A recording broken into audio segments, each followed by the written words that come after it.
सजाए रखा था दिल में यही अरमान, पंछी की तरह उन्हें भी भरनी है ऊंची उड़ान।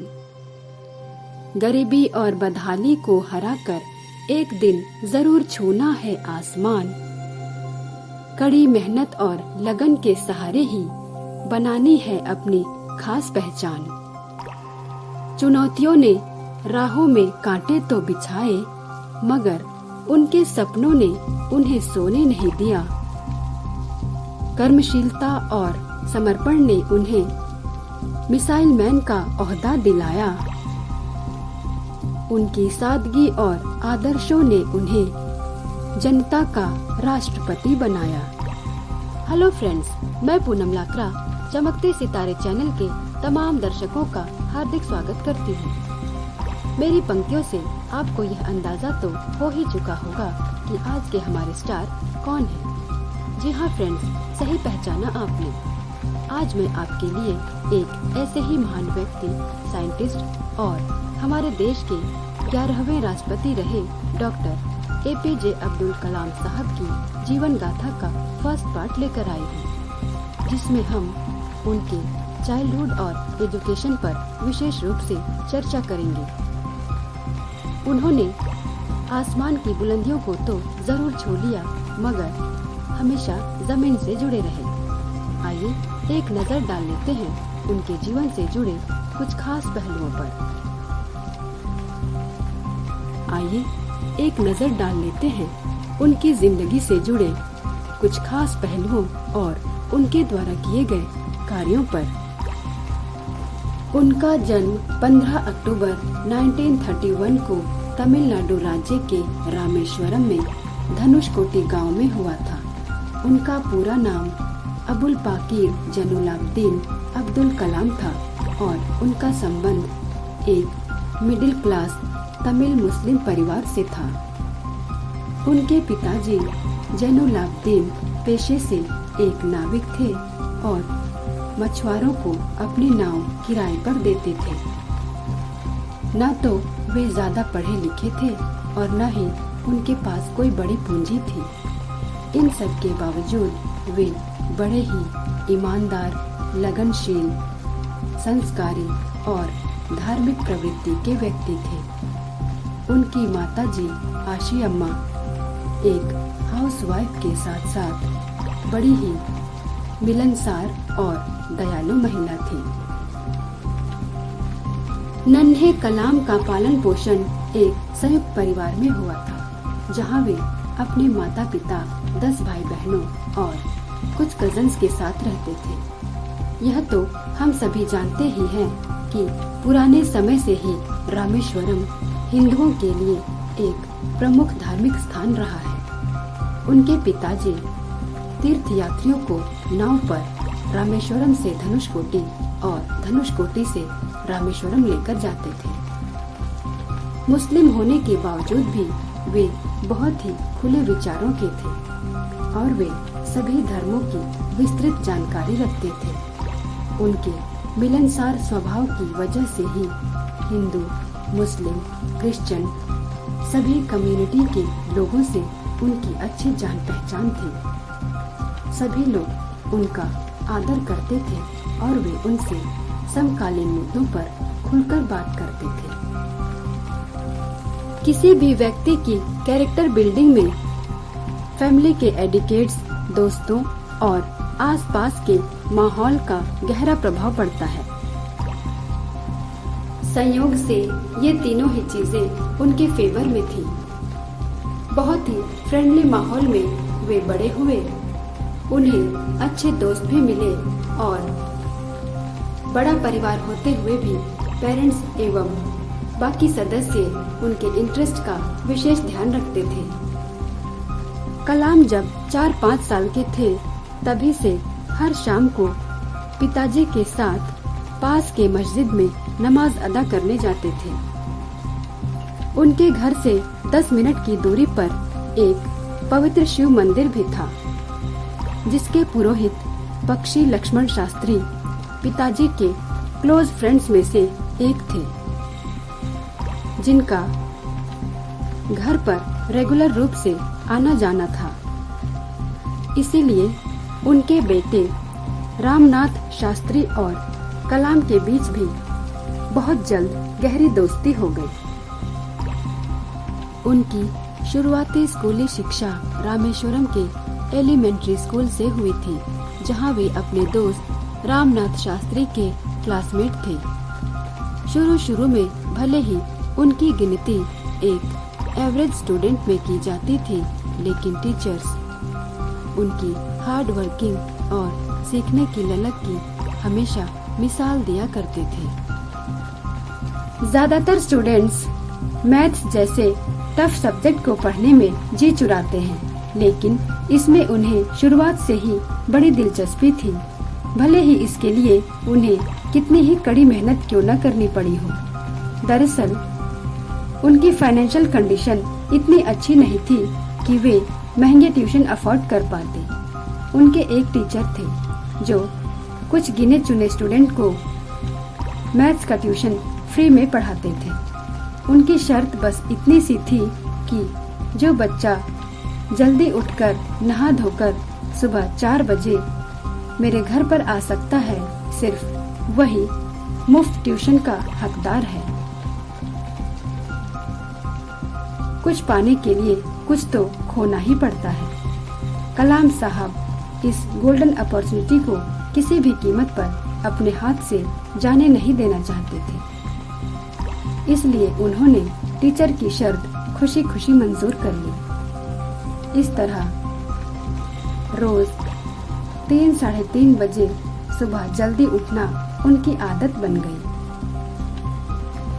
उनके कजन अहमद जलालुद्दीन उनसे 15 साल बड़े थे, फिर भी एक दूसरे से वे काफी फ्रेंड थे।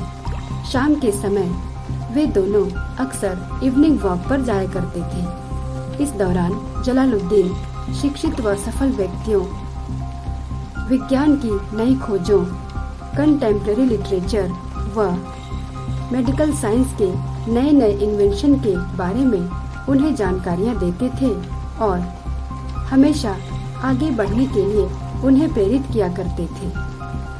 लाइफ के प्रति पॉजिटिव थिंकिंग रखना और करंट अफेयर्स से अप टू डेट रहना ही जलालुद्दीन की खासियत थी, जबकि विपरीत परिस्थितियों के कारण वे अधिक पढ़ लिख नहीं पाए। अपने इंस्पायरिंग स्पीचेस के लिए फेमस और 2 बार ब्रिटेन के प्रधानमंत्री रह चुके विंसेंट चर्चिल ने इस बारे में क्या खूब कहा है। निराशावादी व्यक्ति हर अवसर में कठिनाई देखता है, जबकि एक आशावादी व्यक्ति हर कठिनाइयों में भी अवसर देखता है। परिस्थितियाँ कुछ लोगों को समय से पहले ही समझदार बना देती हैं। डॉक्टर कलाम भी उन्हीं में से एक थे, जिन्हें मात्र 8 साल की उम्र में ही यह एहसास होने लगा था कि फैमिली का बर्डन कम करने और फाइनेंशियली पिता को सपोर्ट करने के लिए उन्हें भी कुछ करना चाहिए। सो उन्होंने अपने एक कजन शमसुद्दीन, जो उन दिनों अपने एरिया का पेपर डिस्ट्रीब्यूटर था, की सहायता से घर घर जाकर न्यूज़पेपर बेचने लगे। उन्हें ज्ञान की इतनी भूख थी कि वे खुद भी रास्ते में चलते चलते पूरा पेपर पढ़ डालते थे। जब वे 5th क्लास में पढ़ रहे थे तो टीचर एक दिन पक्षियों के उड़ने की प्रक्रिया के बारे में स्टूडेंट्स को समझा रहे थे। जब बार बार बताने पर भी बच्चों को ठीक से समझ नहीं आ पा रहा था, तो वे उन्हें समुद्र के किनारे लेकर गए ताकि इस प्रोसेस को प्रैक्टिकली प्रॉपर वे में समझाया जा सके।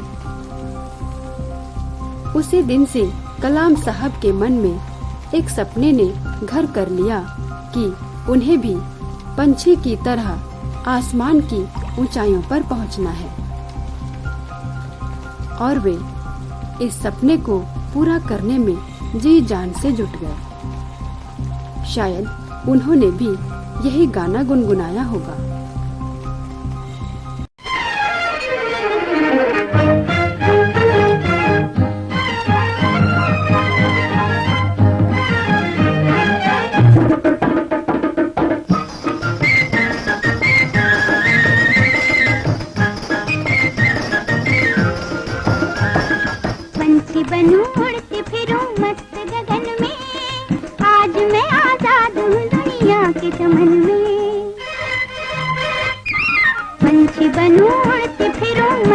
गगन में, आज मैं आजाद हूँ दुनिया के चमन में।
कुछ समय पहले तक हमारे भारतीय समाज में जातिगत एवं धार्मिक भेदभाव आम बात थी, सो उन्हें भी अपने बचपन के दिनों में इस डिस्क्रिमिनेशन के कड़वे घोंट पीने पड़े थे।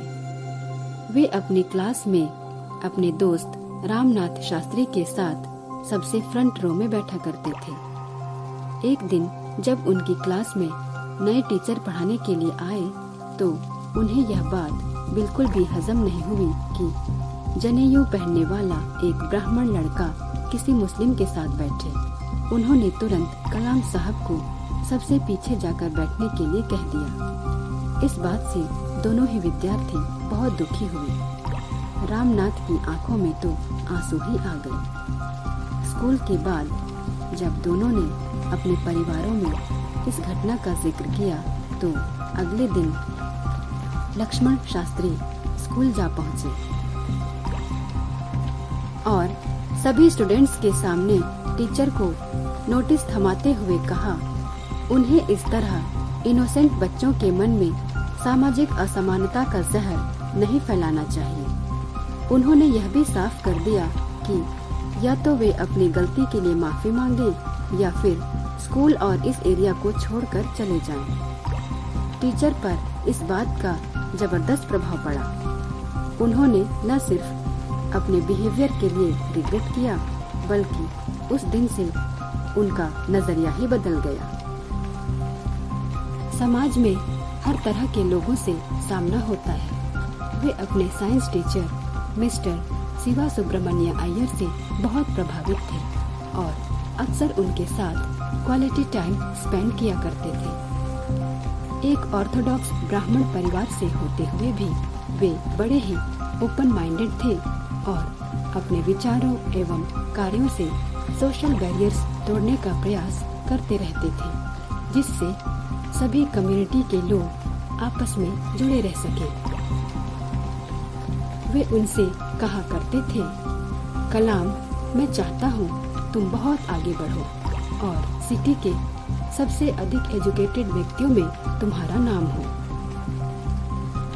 एक दिन मिस्टर अय्यर ने उन्हें अपने घर पर मील के लिए इनवाइट किया तो उनकी वाइफ ने धार्मिक ट्रेडिशन का हवाला देकर उन्हें खाना सर्व करने से साफ मना कर दिया। इस बात पर मिस्टर अय्यर न तो घबराए और न ही कुछ रिएक्ट किया, बस चुपचाप खुद ही दोनों की प्लेट में खाना डाला और साथ बैठकर खाने लगे। उनकी वाइफ यह सब किचन के दरवाजे से झांक रही थी। खाने के बाद जब वे अपने घर जाने लगे तो मिस्टर अय्यर ने एक बार फिर से अगले सप्ताह उन्हें डिनर का न्योता दिया। उनके चेहरे के हाव भाव से हेजिटेशन साफ झलक रहा था। तो उन्होंने कहा, अपसेट मत हो। जब हम समाज में कोई बड़ा बदलाव करना चाहते हैं तो इस तरह की समस्याएं तो आती ही हैं।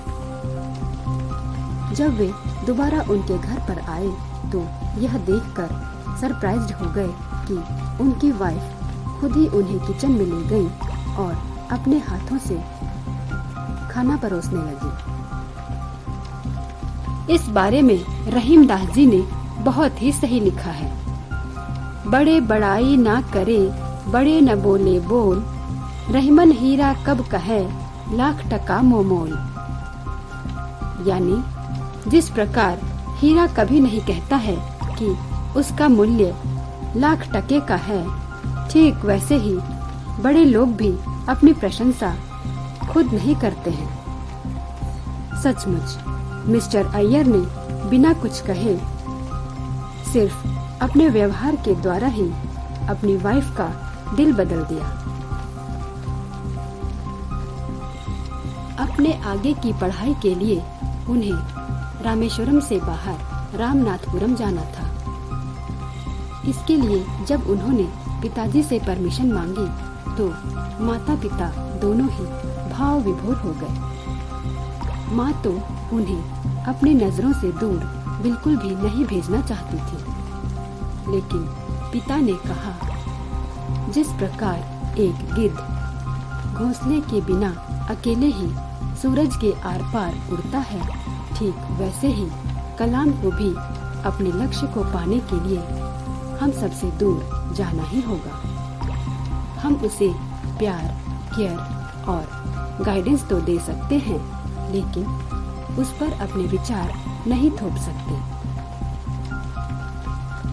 जिस दिन रामेश्वरम से निकलना था, उस दिन भी पिताजी उन्हें मस्जिद लेकर गए और ईश्वर से उनकी सफलता के लिए प्रार्थना की।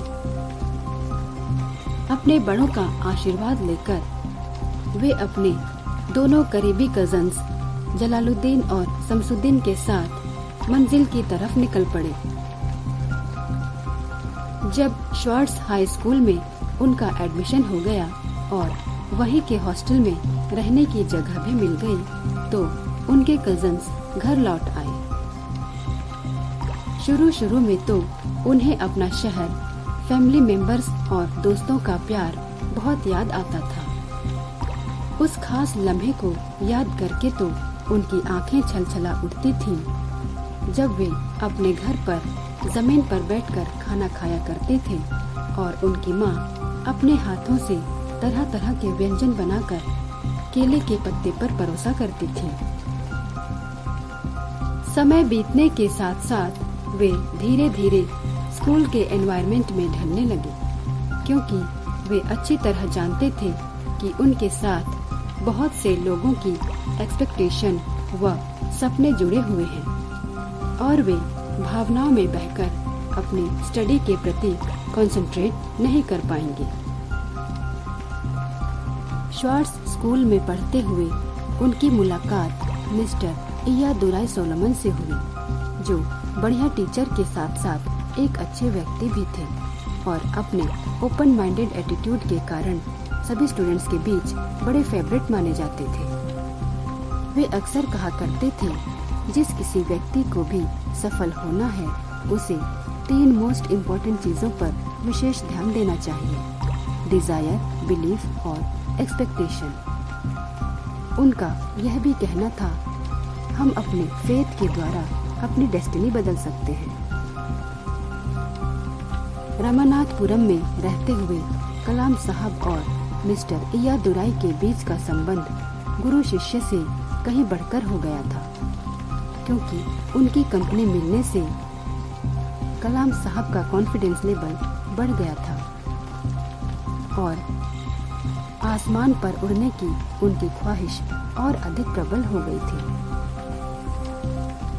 वे मन ही मन यह सपना देखने लगे थे कि वह दिन कितना खुशनुमा होगा जब आकाश पर पहुंचने वाला मैं अपने सिटी का पहला व्यक्ति बन जाऊंगा। रामनाथपुरम से वापस आने के बाद उन्होंने कुछ दिनों के लिए अपने बड़े भाई मुस्तफा और छोटे भाई कासिम अहमद की दुकान पर सामान बेचने में भी हेल्प की थी और फिर आगे की पढ़ाई के लिए त्रिचुरापल्ली चले गए, जहां से उन्होंने सेंट जोसेफ कॉलेज से इंटरमीडिएट और बीएससी की पढ़ाई पूरी की। वहां के हॉस्टल वार्डन और सभी टीचर्स क्वालिटी एजुकेशन के साथ साथ स्टूडेंट्स के एडिकेट्स एवं डिसिप्लिन पर विशेष ध्यान देते थे। सबसे बड़ी बात यह थी कि वहां सभी धार्मिक फेस्टिवल बड़े हर्ष और उल्लास के साथ मनाए जाते थे। वहीं पर उन्हें बाइबल पढ़ने का मौका भी मिला था, जिसके उपदेशों ने उनके जीवन पर गहरा असर डाला था। इस बात से तो हम सभी अच्छी तरह से वाकिफ हैं कि पुराने जमाने के कुछ टीचर्स स्टूडेंट्स की पिटाई करने के लिए मशहूर थे, लेकिन क्या आपने कभी यह सुना है कि सिर्फ दूसरी क्लास में गलती से घुस जाने की वजह से किसी विद्यार्थी पर छड़े की बरसात हुई हो? जी हाँ, स्कूल में पढ़ते समय कलाम साहब को एक बार ऐसी सजा मिल चुकी है। हुआ यूँ कि एक दिन उनके मैथमेटिक्स के टीचर श्री रामकृष्ण अय्यर किसी और क्लास में पढ़ा रहे थे, तो कलाम साहब गलती से उस क्लास में घुस गए। श्री अय्यर ने आओ देखा ना ताव उनका गला पकड़ लिया और सबके सामने केन से बुरी तरह से उनकी पिटाई कर दी।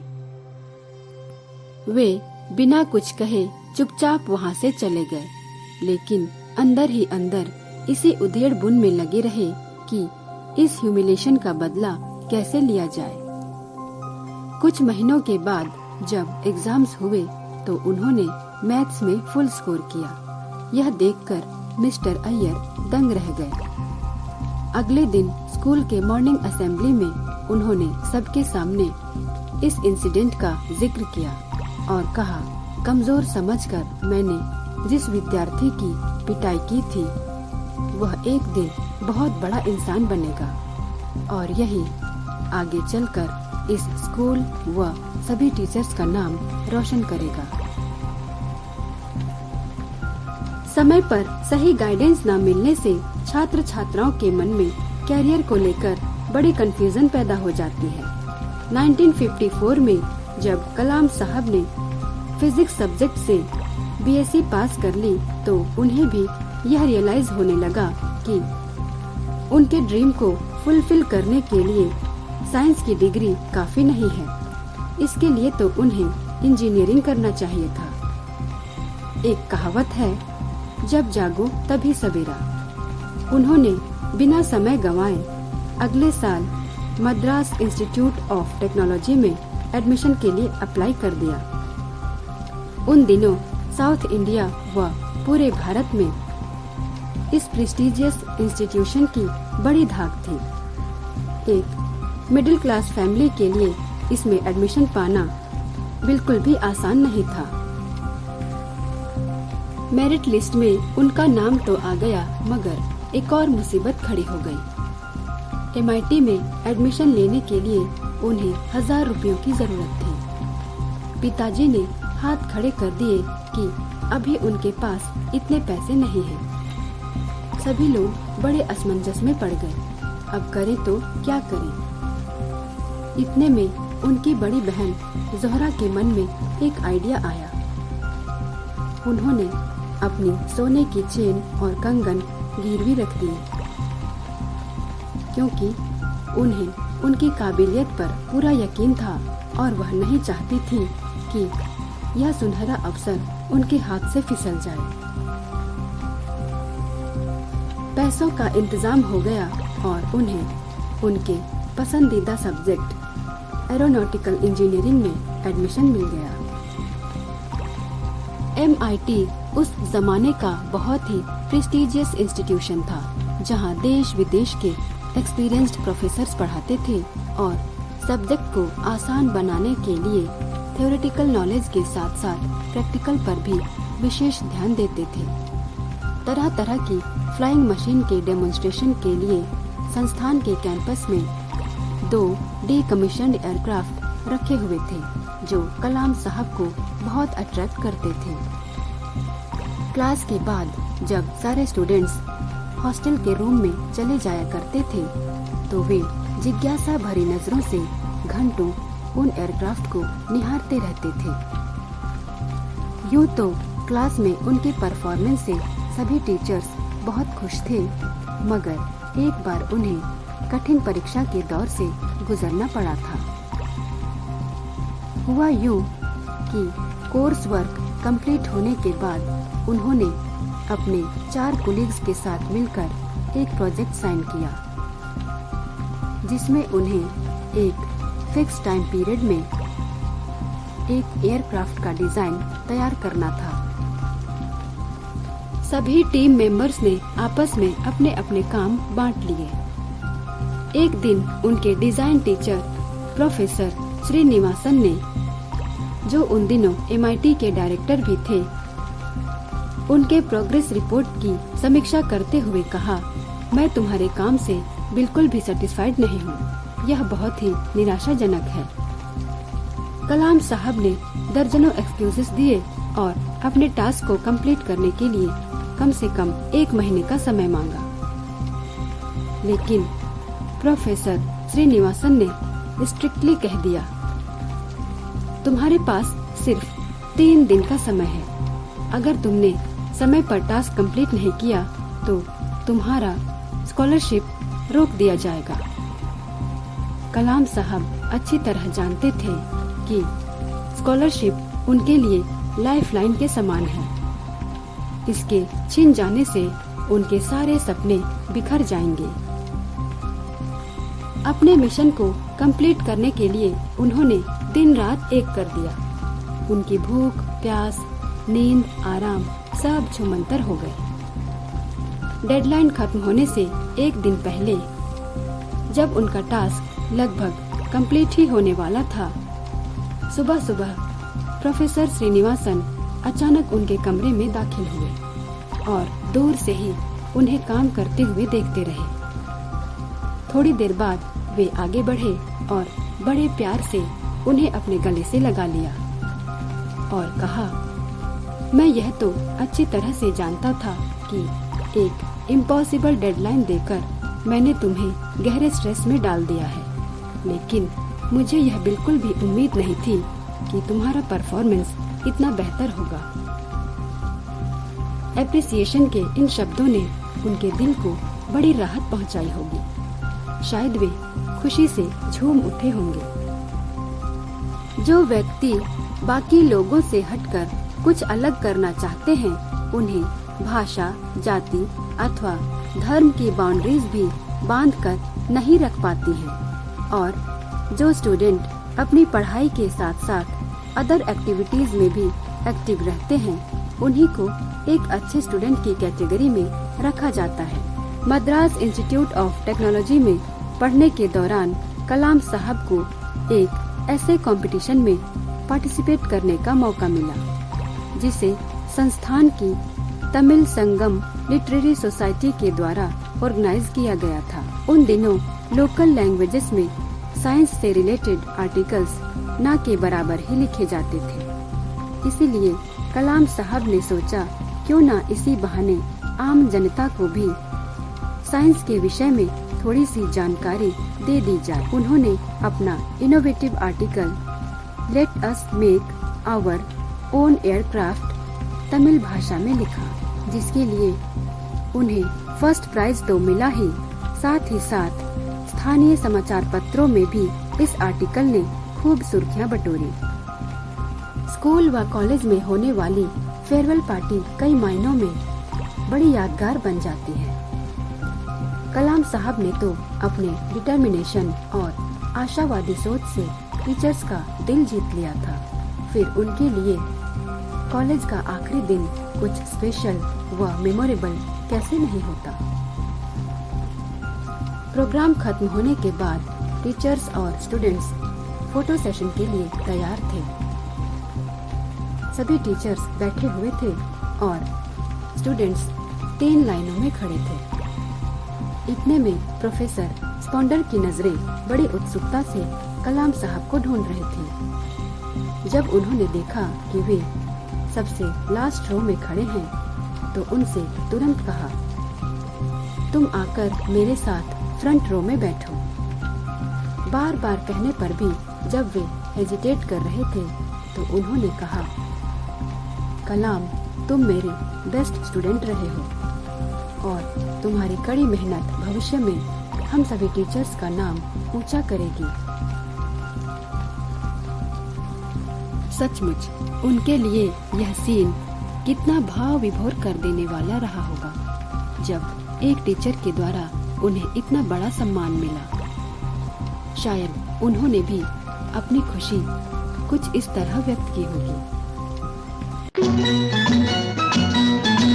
आज से पहले, आज से ज्यादा, आज से पहले, आज से ज्यादा खुशी आज तक नहीं मिली इतनी सुहानी, ऐसी मीठी, इतनी सुहानी, ऐसी मीठी घड़ी आज तक नहीं मिली आज से पहले।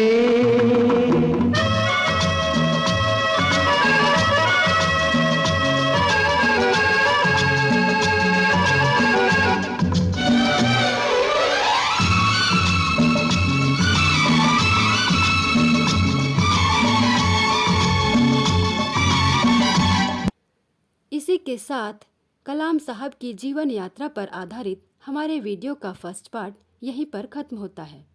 मुझे विश्वास है कि आप सभी ने इसे एंजॉय किया होगा। मैं जल्द ही मिलूंगी आपसे इसका सेकंड पार्ट लेकर। तब तक जुड़े रहिए इस चैनल के साथ।